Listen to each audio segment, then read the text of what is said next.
எல்லோருக்கும் வணக்கம். Welcome to Shanthi's kitchen. இன்றைக்கி நான் என்ன ரெசிபி செஞ்சு காட்ட போகிறேன்னா கேரளா ஸ்பெஷல் தாங்க செஞ்சு காட்ட போகிறேன். என்னதுன்னா தீயல். லாஸ்ட் வீடியோவில் நான் வந்து தேங்காய் பால் போட்டு சொதின்ற ஐட்டத்தை செஞ்சு காமிச்சேன். இன்றைக்கி வந்து தேங்காய் பூவில் செய்கிறது. ஓகேங்களா? அதுதான் எப்படி செய்யலான்னு பார்க்கலாம் வாங்க. தீயல் செய்கிறதுக்கு தேவையான பொருட்கள் சொல்கிறேன்.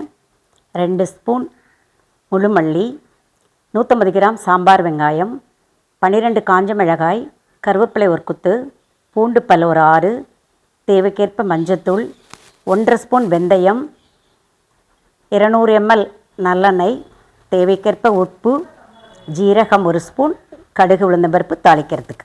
150 கிராம் புளி ஊற வச்சு நான் கரைச்சி ஃபில்டர் பண்ணி வச்சுருக்கேன். இதில் வந்து 4 கத்திரிக்காய், ஒரு முழு முருங்கைக்காய் கட் பண்ணி வச்சுருக்கேன். எப்படி செய்யலாம் பார்க்கலாம் வாங்க. நம்ம எடுத்து வச்சுருக்க எண்ணெயிலேருந்து ஒரு 5 ஸ்பூன் நல்லெண்ணெய் ஊற்றிக்கலாம். இந்த எண்ணெய் சூடானோடனே நான் எடுத்து வச்சுருக்க முழு மல்லியை போடுறேன்.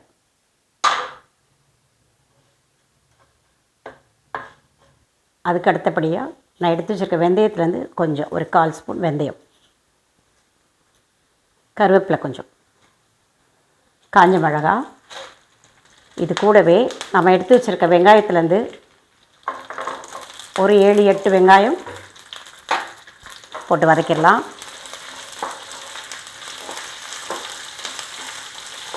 ரொம்ப நல்லாயிருக்குங்க இந்த தீயல் வந்து. இது வந்து சாதத்துக்கு சாப்பிட்டுக்கலாம், அப்புறம் இட்லி தோசைக்கு சாப்பிட்டுக்கலாம். நம்ம செஞ்சு ஒரு பாட்டிலில் ஸ்டோர் பண்ணி கூட வச்சுக்கலாம். ஒரு வாரத்துக்கு ஒன்றுமே ஆகாது. ஏன்னா ஃபுல்லாக நம்ம ஃப்ரை பண்ணி வதக்கி நல்லெண்ணெயில் செய்கிறோம். ஸோ ஊறுகாய்க்கு அடுத்தபடியாக இதை நம்ம வச்சுக்கலாங்க.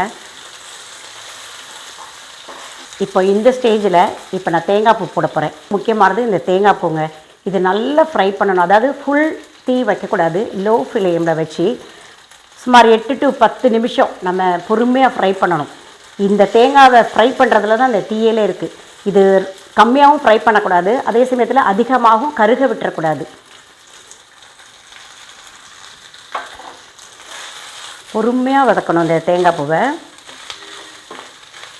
ஸ்லோ ஃப்ளேமில் வச்சு ஒரு 8 to 10 நிமிஷம் கூட வதக்கலாம். அந்த கலர் மாறி நல்ல ஒரு கோல்டன் கலரையும் தாண்டி அந்த கலர் இருக்கணும். அதாவது கோல்டன் கலராகவும் இருக்கக்கூடாது, கருகின மாதிரி இருக்கக்கூடாது. அந்த ரெண்டுத்துக்கும் நடுவில் உள்ள கலரில் இருக்கணும். ஸ்மெல்லும் அதே மாதிரி ஸ்மோக்கி ஃப்ளேவர்னு சொல்லுவாங்க இல்லையா, அந்த மாதிரி ஒரு புகை அடிக்கிற ஸ்மெல் அப்படின்னு சொல்லுவோம் இல்லையா, அந்த ஸ்மெல் வரணும் அதில். என்னோடய நேட்டிவ் பிளேஸு கேரளா பார்டர் தாங்க. அதனால் இந்த சமையலாம் எனக்கு சின்ன வயசில் 10 வயசாக இருக்கும் போதே எங்கள் அப்பா எனக்கு இதை செஞ்சு கொடுத்து நாங்கள் சாப்பிட்ருக்கோம். அவர் கற்றுக் கொடுத்த ரெசிபி தான் இது எனக்கு.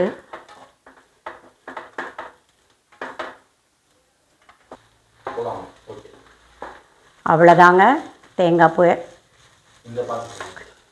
அவ்வளோதாங்க தேங்காய் பூ, சாம்பார் உள்ளி, காஞ்ச மிளகாய், கருவேப்பிலை, வெந்தயம் எல்லாம் போட்டு நான் வதக்கிட்டேன். இந்த பக்குவம் தான் பார்த்துக்கோங்க.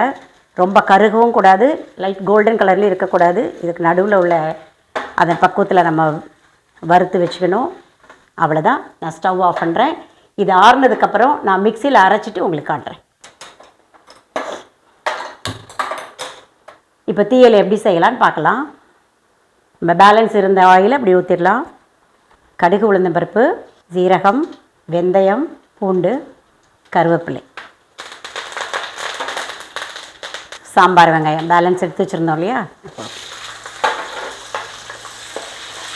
வெங்காயம் தக்காளிலாம் எப்போதுமே வதங்கும் போது நம்மளுக்கு ஒரு சிட்டிக்கு உப்பு போட்டால் நம்ம சீக்கிரமாக வதங்கவும் செய்யும், அந்த ஃப்ளேவரும் கொஞ்சம் நல்லாயிருக்கும். நல்ல ஒரு மணமான குழம்பு தான் இது. நீங்கள் செய்து பார்த்துட்டு எப்படி இருக்குன்னு சொல்லுங்கள்.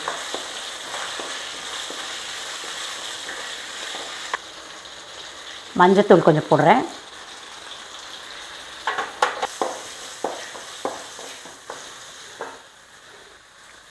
இந்த நேரத்தில் தான் நம்ம கட் பண்ணி வச்சுருக்க கத்திரிக்காய், முருங்கைக்காயை போடலாம்.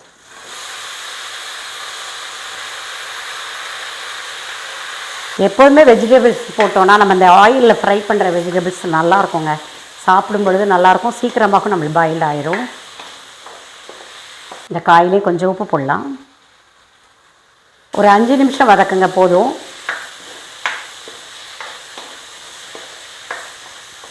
அவ்வளோதாங்க. பாதி வதங்கிடுது. இப்போ நான் இதில் தண்ணி ஊற்றுறேன்.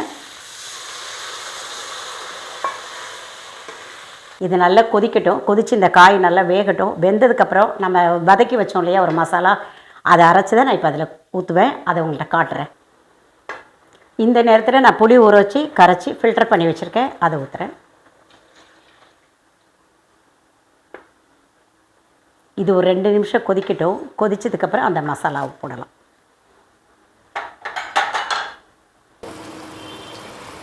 அடுத்ததுங்க, நான் இப்போ வந்து இந்த மசாலா அரைச்சி வச்சுருந்தேன் இல்லையா, அதை தான் இதில் போட போகிறேன். இந்த தேங்காய் ஒரு கப்பு காமிச்சேன் இல்லையா, அது வந்து பெரிய தேங்காயில் பாதி தேங்காவை தான் நான் பூவாக எடுத்து வச்சுருந்தேன். அதை தான் வதக்கி அரைச்சிருக்கேன். இப்போ அதை கொட்டுறேன்.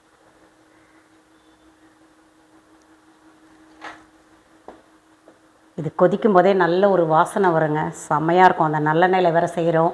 தேங்காய் பூவெல்லாம் நல்லா வறுத்து வேறு செஞ்சுருக்கோம் இல்லையா, சூப்பராக வாசனையாக இருக்கும் கொதிச்சிட்ருக்கும் போதே குழம்பு.